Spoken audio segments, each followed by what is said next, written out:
اللہ تعالیٰ نے تمام فرشتوں کو آدم علیہ السلام کو سجدہ کرنے کا حکم دیا تو ابلیس نے تکبر میں آ کر سجدے سے انکار کیا اور پھر اپنے اس عمل بد کی انتہائی کبھی دلیل بھی پیش کی۔ اس پر اللہ تعالیٰ نے اسے ہمیشہ کے لیے لعنتی قرار دے دیا۔ ارشاد باری تعالیٰ ہے، اور ہم ہی نے تم کو ابتدا میں مٹی سے پیدا کیا، پھر تمہاری شکل و صورت بنائی، پھر فرشتوں کو حکم دیا کہ آدم کے آگے سجدہ کرو، تو سب نے سجدہ کیا سوائے ابلیس کے، وہ سجدہ کرنے والوں میں شامل نہ ہوا۔ اللہ تعالیٰ نے فرمایا، جب میں نے تجھ کو حکم دیا تو کس چیز نے تجھے سجدہ کرنے سے باز رکھا؟ اس نے کہا کہ میں اس سے افضل ہوں، مجھے تو نے آگ سے پیدا کیا اور اسے مٹی سے بنایا ہے۔ امام حسن بصری رحمۃ اللہ علیہ کا ارشاد ہے، ابلیس نے قیاس کیا اور سب سے پہلے اس نے قیاس کیا۔ امام محمد بن سرین رحمۃ اللہ علیہ فرماتے ہیں، ابلیس نے قیاس کیا اور سورج چاند کی پوجا بھی قیاس ہی سے شروع ہوئی۔ اس کا مطلب یہ ہے کہ اس نے اپنا اور آدم علیہ السلام کا موازنہ کرتے ہوئے اپنے آپ پر نظر ڈالی تو اسے اپنی ذات آدم علیہ السلام سے افضل معلوم ہوئی، اس لیے وہ انہیں سجدہ کرنے سے رک گیا، حالانکہ تمام فرشتوں کے ساتھ ساتھ اسے بھی سجدہ کرنے کا حکم دیا گیا تھا۔ نص کے مقابلے میں قیاس کا کوئی اعتبار نہیں ہوتا، اور یہ قیاس تو ویسے بھی غلط ہے، کیونکہ مٹی آگ سے بہتر اور زیادہ نفع بخش ہے۔ مٹی میں پختگی، بردباری، تحمل اور بڑھنے پھولنے کی صفات پائی جاتی ہیں، جبکہ آگ میں جذباتیت، ہلکا پن، جلد بازی اور جلانے کی خصوصیات موجود ہیں۔ حضرت آدم علیہ السلام کو یہ شرف بھی حاصل تھا کہ انہیں اللہ تعالیٰ نے اپنے ہاتھ سے پیدا فرما کر ان میں اپنی روح پھونکی تھی، اسی لیے فرشتوں کو حکم دیا تھا کہ انہیں سجدہ کریں، جیسے ارشاد ہے، اور جب تمہارے پروردگار نے فرشتوں سے فرمایا کہ میں کھنکھناتے سڑے ہوئے گارے سے ایک بشر بنانے والا ہوں، جب میں اس کو صورت انسانیت میں درست کر لوں اور اس میں اپنی بے بہا چیز یعنی روح پھونک دوں تو اس کے آگے سجدے میں گر پڑنا۔ تو سب کے سب فرشتے سجدے میں گر پڑے، مگر شیطان تو اس نے سجدہ کرنے والوں کے ساتھ ہونے سے انکار کر دیا۔ اللہ نے فرمایا کہ ابلیس تجھے کیا ہوا کہ تو نے سجدہ کرنے والوں میں شامل نہ ہوا؟ اس نے کہا، میں ایسا نہیں ہوں کہ انسان کو جسے تو نے کھنکھناتے سڑے ہوئے گارے سے بنایا ہے سجدہ کروں۔ اللہ تعالیٰ نے فرمایا، یہاں سے نکل جا، تو مردود ہے اور تجھ پر قیامت کے دن تک لعنت برسے گی۔ ابلیس اس لیے لعنت کا مستحق ہوا کہ اس کے طرز عمل میں آدم علیہ السلام کی تنقیص و تحقیر اور ان پر فخر و تعالیٰ کا اظہار ہے۔ حکم الہی کی مخالفت ہے، جبکہ آدم علیہ السلام کا نام لے کر سجدہ کرنے کا حکم دیا گیا تھا، پھر اس نے جو عذر پیش کیا وہ بھی بیکار، بلکہ عذر گناہ بدتر از گناہ کا آئینہ دار ہے۔ اللہ تعالیٰ نے سورہ بنی اسرائیل میں اس کا تذکرہ یوں فرمایا ہے، اور جب ہم نے فرشتوں سے کہا کہ آدم کو سجدہ کرو تو سب نے سجدہ کیا مگر ابلیس نے نہ کیا، کہنے لگا، بھلا میں ایسے شخص کو سجدہ کیوں کروں جسے تو نے مٹی سے پیدا کیا ہے؟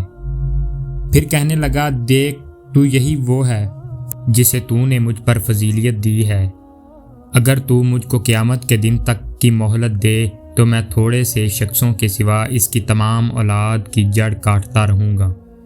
اللہ تعالیٰ نے فرمایا، یہاں سے چلا جا، جو شخص ان میں سے تیری پیروی کرے گا تو تم سب کی سزا جہنم ہے، اور وہ پوری سزا ہے، اور تو ان میں سے جس کو بہکا سکے اپنی آواز سے بہکاتا رہ، اور ان پر اپنے سواروں اور پیادوں کو چڑھا کر لاتا رہ، اور ان کے مال اور اولاد میں شریک ہوتا رہ، اور ان سے وعدے کرتا رہ، اور شیطان ان سے جو وعدہ کرتا ہے سب دھوکہ ہے۔ جو میرے مخلص بندے ہیں ان پر تیرا کچھ زور نہیں، اور اے پیغمبر تمہارا پروردگار کارساز کافی ہے۔ ابلیس کی انسان دشمنی۔ اللہ تعالیٰ نے بنی نوح انسان کو ابلیس کی دشمنی پر متنبہ کیا اور اس کے انجام بد سے ڈرایا، جیسا کہ ارشاد باری تعالیٰ ہے، اور جب ہم نے فرشتوں کو حکم دیا کہ آدم کو سجدہ کرو تو سب نے سجدہ کیا مگر ابلیس نے نہ کیا۔ وہ جنات میں سے تھا تو اپنے پروردگار کے حکم سے باہر ہو گیا۔ کیا تم اس کو اور اس کی اولاد کو میرے سوا دوست بناتے ہو؟ یعنی وہ جان بوجھ کر اللہ کی اطاعت سے نکل گیا اور اس نے تکبر کی بنا پر اللہ کے حکم کی تعمیل سے انکار کیا، اور یہ اس کی ناپاک فطرت تھی جس نے اسے دھوکہ دیا، کیونکہ وہ آگ سے پیدا کیا گیا ہے۔ حضرت عائشہ رضی اللہ تعالی عنہا سے روایت ہے کہ رسول اللہ صلی اللہ علیہ وآلہ وسلم نے فرمایا، فرشتے نور سے پیدا کیے گئے ہیں، جن آگ کے شعلے سے پیدا کیے گئے، اور آدم علیہ السلام اس چیز مٹی سے پیدا کیے گئے ہیں جو تمہیں بتا دی گئی ہے۔ حضرت حسن بصری رحمۃ اللہ علیہ نے فرمایا، ابلیس ایک لہجہ بھر بھی فرشتہ نہیں رہا۔ حضرت ابن عباس رضی اللہ تعالیٰ عنہ کہتے ہیں، ابلیس زمین کے ان فرشتوں میں سے تھا جنہیں جن کہا جاتا تھا اور علم و عبادت میں ان سب سے بڑھ کر تھا، اور اس کا نام عزازیل تھا۔ ابلیس کا اعلان جنگ۔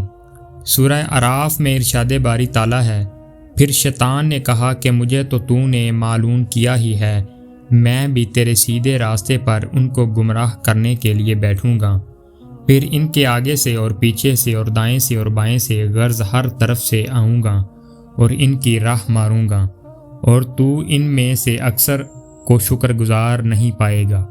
یعنی اے اللہ، چونکہ تو نے مجھے گمراہ کیا ہے، اس لیے میں بھی انہیں گمراہ کرنے کے لیے ہر جگہ گھات لگا کر بیٹھوں گا اور انہیں گمراہ کرنے کے لیے ہر طرف سے آؤں گا۔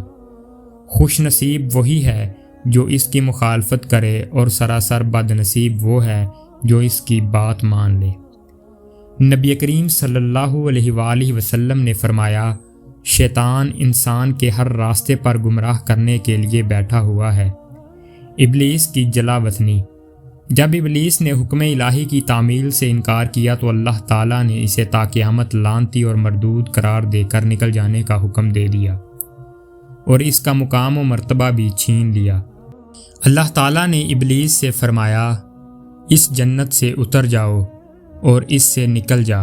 اس سے معلوم ہوتا ہے کہ وہ آسمان پر تھا، وہاں سے اسے نیچے اتر جانے کا حکم دیا گیا اور اس مقام و مرتبہ سے بھی محروم کر دیا گیا جو اسے عبادت کی وجہ سے اور اطاعت و عبادت میں فرشتوں سے مشابہ ہو جانے کی وجہ سے حاصل ہوا تھا۔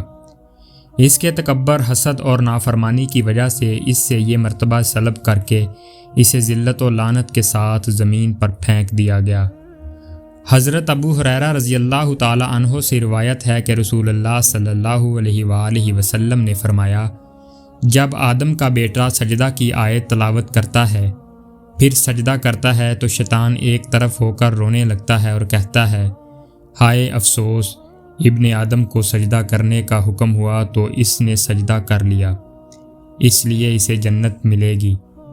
مجھے سجدہ کرنے کا حکم ملا تھا، میں نے نافرمانی کی تو مجھے جہنم ملے گی۔ وما علینا الا البلاغ المبین۔ شکریہ۔